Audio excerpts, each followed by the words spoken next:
You're right. Yeah, I've got so minty. Minty? I like minty. That's so minty. All right, and hey everybody, and here we are again with Becker Answers. You always put me on the spot. I did. I have no idea what's coming. Well, you're really good on the spot. Usually she's like picks things up really fast. So. Or I look at you like you're from outer space. Yeah, or that. Either one's entertaining, and thanks for tuning in. Today we have a question, kind of maybe a philosophical question, which is, do we have any heroes or people we look up to in our profession? Any role models or mentors in our lives that well, you could talk about this for like hours. So I'm kind of afraid of the length that this video could end up being. All right, well, let's pick some fun ones then. For me, it would be much more of like a real life experience mentors. So it would be people like Tammy Marler, who was my friend and a vocal coach for a while. Vocal coach first and became a friend?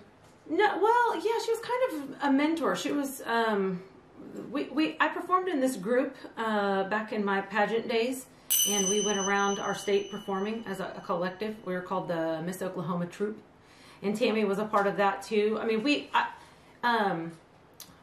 it's too much detail to get into, but just, I know Tammy from the Miss America system, and I met her as a younger girl. I know Tammy from you. She's a great lady. Yeah, who... she just kind of as a human being made a difference in my life. And people don't always know that they're impacting somebody in a way that will change their life forever. But yeah, I would say Tammy was a huge role model on me. Not only because giving me voice lessons that literally flipped a switch in my performance mind that caused me to be able to sing in a different way that changed my performance forever. It was like a light bulb went off, and there was a new technique and a new way to sing. So not just that, but just who she is as a person, who she always was as a person and as a friend and a mentor. That, yeah, changed the course of my life. I would say a lot of the people that were involved with the pageant system are true mentors for me. As a young person developing into a young woman and deciding who you want to be. There was a gentleman by the name of Gary Aiken, who's the president of the Chamber of Commerce for my hometown, who was a local director and had a huge influence on me. And as well, my friend Debbie Morgan, who was a director of mine for 2 years, but also a friend. And just, you go through massive growth periods of your life, and those were critical years for me. Mm-hmm. So I think those three people were instrumental in, I don't know, just by being who they were, guiding me, teaching me some life lessons. They all came in around the same time. Yeah, they were all kind of in the same time period of my life, and I think it was a critical juncture in a serious growth period. So late teens, early 20s? Yeah, exactly. And I've maintained friendships with them for, all these years, and they taught me a lot of really good life lessons and things. So for me, mentors, role models were actual real people that were in my life, not necessarily celebrities that I aspired to be like. I don't feel like I ever had anything like that. I had favorite singers, but it was just kind of like, oh, I like their music. Okay. So for just to round that out, though, who would those favorite singers be, just for fun? Reba McEntire. I own everything of Reba's. And even though I don't sing at all like Reba, I just love her. Martina McBride, huge country music fan. And which you can sing more like her. That's more your style. Yeah, big belty type music, probably. And then I love Linda Eder. I like Barbara Streisand. Those big belty type singers I like a lot, but I would say probably my formative years it was a lot more country music, and then pretty much Broadway. Any Broadway singers female singers that I started listening to really developed what I do now, I would say.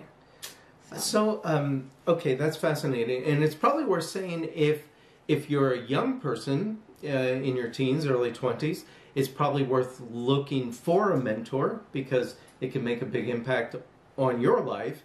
Or if you're older than that, maybe you could be a mentor and help people.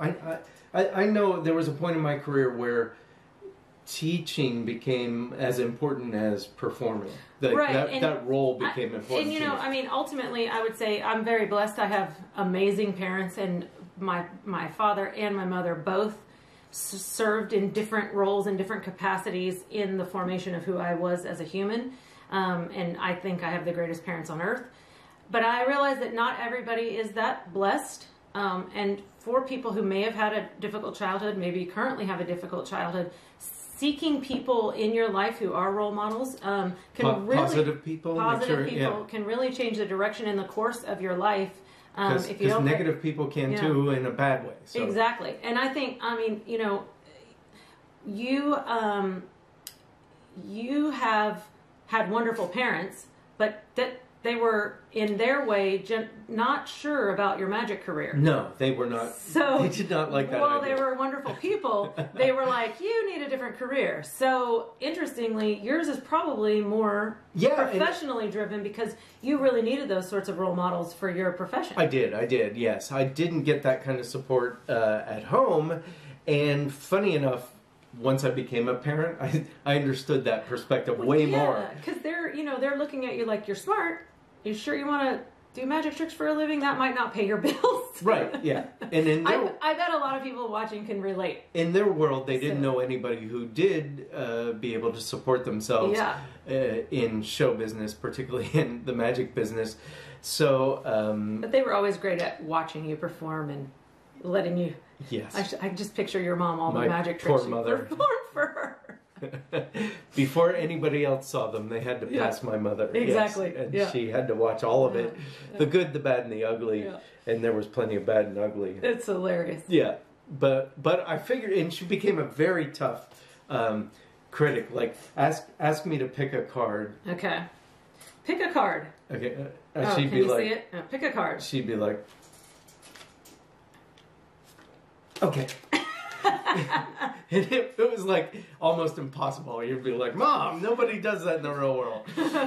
So that was tough. And, you know, my parents were very supportive in their way, but probably would have wished I'd gone to become a dentist or something that made more sense. You'll be a dentist. Oh. If we're talking about like my major influences as a young person in magic, it started with Doug Henning, who was on television when I was a kid. But more than that, I had the opportunity to see him in person. And Doug and I, nothing alike, you know, physically. He was a hippie and full of wonder. But it was the sincerity, the joy that he brought from inside him to his audience. It was a really colorful sort of presentation of magic. But also very sincere. Yeah. You know, he really cared about connecting with the audience. And I love that about him. And his joy of performance just shone through, and I try and have that in my performances to this day. Also, David Copperfield came along. He was just magic personified, very much a perfectionist. Yeah. Everything he did was exquisite, very elegant, and I learned so much just by watching David. And I think the audiences really responded to him because of how smooth he was and how effortless the magic looked, right? But if there was any performer that I would have wanted to trade careers with that I admired at that level was Lance Burton. Lance, so good at his craft, so caring as a person, very much a gentleman, and caring about the craft of magic.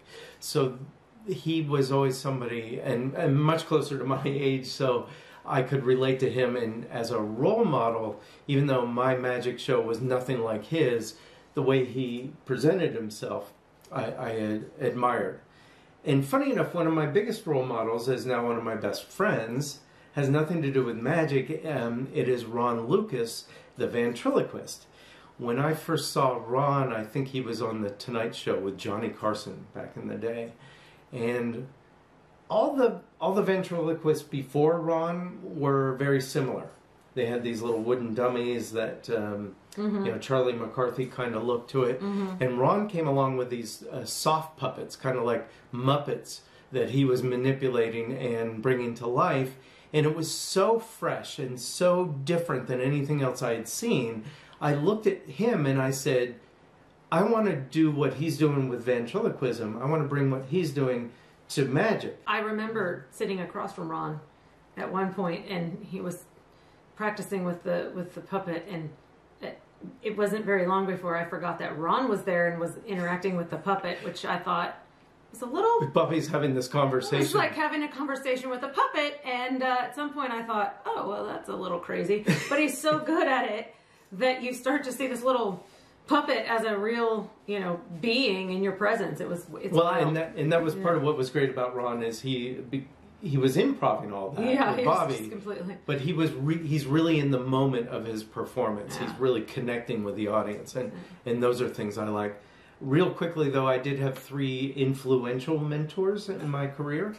A man named Neil Foster, who ran the Chavez College of Prestidigitation and Manual Dexterity, became more than a teacher. He became a mentor. We spent a lot of time outside of class together, and I benefited greatly from his wisdom and just kind of his view on life. And I probably would not have gone on into a career in magic without Neil. So he's sort of the cornerstone. Billy McComb, a guy from the UK who I love dearly and was unintentionally a mentor. Mm-hmm. He didn't set out the same way, but everything Billy recommended I do, I did, and he became really influential on my career. And finally, another guy from the UK, his name Ron Wilson, who was professionally known as the Uncanny Scot. He was obviously Scottish, and he was a pioneer in cruise ship magic, mm-hmm. and retired and became a booker of magicians at the Magic Castle in Hollywood and also on cruise ships. And when Billy McComb introduced me to Ron, he became my sole agent for the cruise industry and many other things. Mm-hmm. He got us at the Kennedy Center and right. a bunch of other gigs that I did. Unfortunately, I never got to work the Magic Castle before Ron passed away, sadly. Yeah. Or I never really got to meet him in person either. Yeah, which is sad. But Ron guided my career for many, many years. I owe so much of my professional life to Ron. So that's very quickly a look at our personal inspirations, let's say. I think, it's an interesting lesson, though, to say you never know when you're going to make an impact on somebody's life or change somebody's life for the course of their life. And ironically, as we sit here filming this, I received an email from my father today that is talking about this very topic, where one event in your life can change the course of your life forever, or one set of circumstances can change. And it can sometimes be a person who says the right thing at the right time that just makes you realize something. So you never know if you're going to be that person to someone else. We can all be unwitting mentors at times.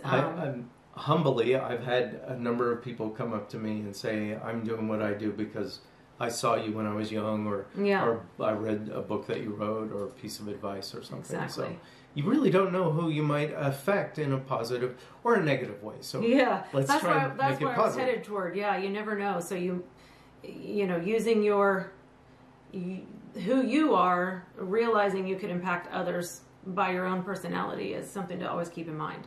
So lots of people made an impact in my life, not just the people that I mentioned in this video, but you never know. Really worth talking about, and we should wrap it up right there. Okay, we're wrapping it up. That's it. It's over. No more commentary. No more. We're done. So why are you still here? I don't know. They haven't logged off yet. Oh. Still watching. Well, actually, there is something you can do for us. I knew we weren't finished. We're running out of questions to answer, so you have a job to do.